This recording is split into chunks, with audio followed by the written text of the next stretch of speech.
आज हम क्लास 9 की एक पोएम लेकर आए हैं फिर से। इस पोएम का नाम है अ लीजेंड ऑफ नॉर्थलैंड। इसे लिखा है फीबी कैरी ने। इस पोएम के बारे में हम जानेंगे। इससे पहले जानते हैं इस पोएम के नाम के बारे में। ये जो एक लीजेंड ऑफ नॉर्थलैंड है, तो लीजेंड मीन्स होती है कि एक पुरानी कथा, एक पुरानी कहानी जो एडवेंचर से भरी पड़ी हो।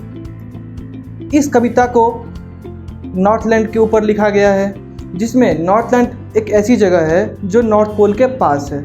मतलब वहाँ पर हमेशा बर्फ़ जमी रहती है।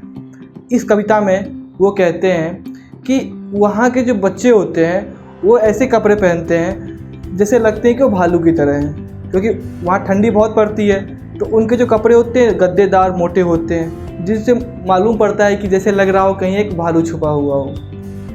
ये एक पोएम जो है, ये एक सेंट, पोएम के अंदर उस सेंट का नाम होता है पीटर सेंट, मतलब एक साधु के बारे में। इससे पहले हम आपको कुछ और बता दें कि इस कविता को पैलेट से मतलब ये होती है कि हम बोल सकते हैं कि कुछ पंक्तियों कुछ कहानियों को मिला करके एक पोएम तैयार की गई है। सेंट मतलब संत के कहे तो आसान भाषा में साधु के बारे में है। जो एक बार की बात है कि एक साधु गुजर रहे थे, तो एक कॉटेज मतलब एक घर के सामने आकर ठहरे। तो उन्होंने देखा कि वहाँ पे जो एक औरत है वो अपने किचन में केक बना रही है। क्या बना रही है? केक बना रही है। जब वो केक बना रही थी तो साधु को मन में देख के जब वो केक बना रही थी तो साधु ने देखा कि इतनी सुंदर केक बना रही है, तो साधु के मुंह में आ गया पानी। मतलब साधु की इच्छा हो गई कि वो भी केक खाए। तो साधु ने औरत को कहा कि क्या तुम मेरे लिए केक बना सकती हो? तो औरत ने कहा ठीक है। तो औरत ने केक बनाना शुरू किया। जब औरत ने केक बनाया और केक बना करके जब साधु को दिया, तो उसे लगा कि ये केक बहुत बड़ी है। क्यों? क्योंकि औरत जो थी वो कंजूस किस्म की थी, तो वो नहीं चाहती थी कि बड़ी केक बना के दे। उसने क्या किया, दोबारा फिर से केक बनाना शुरू किया, और इस बार उसने केक बनाया पहले वाले से भी छोटा। जब केक बना लिया, फिर जब वो साधु को देने गए तो उसे लगा कि अरे ये केक तो और बड़ी है, इसको और छोटा करना चाहिए। और दूसरी बार भी उसको हटा करके फिर उसने क्या किया, केक बनाना शुरू किया। और इस बार उसने इतनी छोटी केक बनाई, जब वो केक बनाती थी तो उसे छोटी लगती थी, पर जब वो देने जाती थी तो उसे लगता था कि अरे केक तो बहुत बड़ी है। तो ये बार बार देख के साधु को आ गया गुस्सा, और साधु ने उसे एक श्राप दिया। गुस्से में आकर के कहा कि तुम इंसान बनने लायक हो ही नहीं, तुम एक इंसानियत के नाम पे कलंक हो, मतलब कहे तो इंसानियत के नाम पे तुम एक धब्बा हो।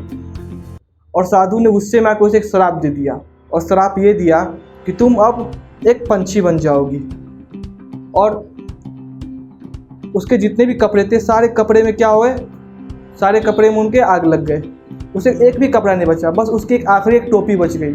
और वो कौन सी पंछी बनी? वो पंछी बनी वुड पीकर।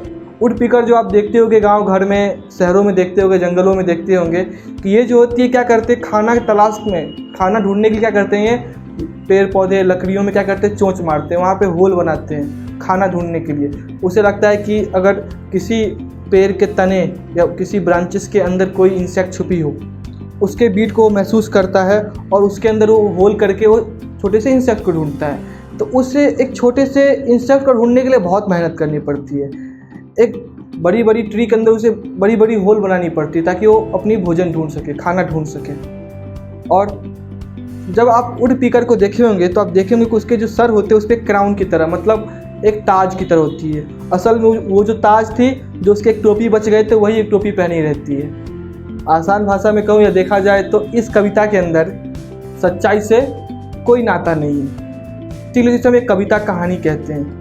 जब कोई कहानी होती है तो ज़रूरी नहीं कि हर कहानी एक सच्ची आधार पर ही बनी जाए। कहानी कभी के मन के सार भी होते हैं, मन के भाव भी होते हैं। कभी अपने मन में क्या सोचते हैं वो एक पंक्तिबद्ध करते हैं, मतलब एक कविता या एक कहानी के अंदर लिख देते हैं। तो इस पोएम में हमने यही सीखा कि हमें, वो साधु हो या कोई भी इंसान हो, सबसे बड़ी धर्म होती है इंसानियत। हमें अपनी इंसानियत नहीं भूलनी चाहिए। अगर आप या कोई भी आपको भूखा मिले तो आपका ये पहला कर्तव्य बनता है कि आप उसे खाना खिलाएं। ये नहीं कि आप उसे बहुत खिलाएं, जितना आपसे हो सके आप उतना खिलाएं, क्योंकि हमें कंजूसी तो करनी चाहिए पर इतनी कंजूसी नहीं करनी चाहिए कि जो उचित ना हो। जितना हम सक्षम हैं वही सबसे बड़ी सेवा होती है। वो कहते हैं ना, अन्नदान महादान, मतलब किसी को भोजन कराओगे तो इससे बड़ी धर्म, इससे बड़ी बात कुछ भी नहीं हो सकती। इस कविता को हम आज यहीं ख़त्म करते हैं और हम फिर से एक नई टॉपिक, नई कविता, नई कहानी लेकर के फिर से आएंगे।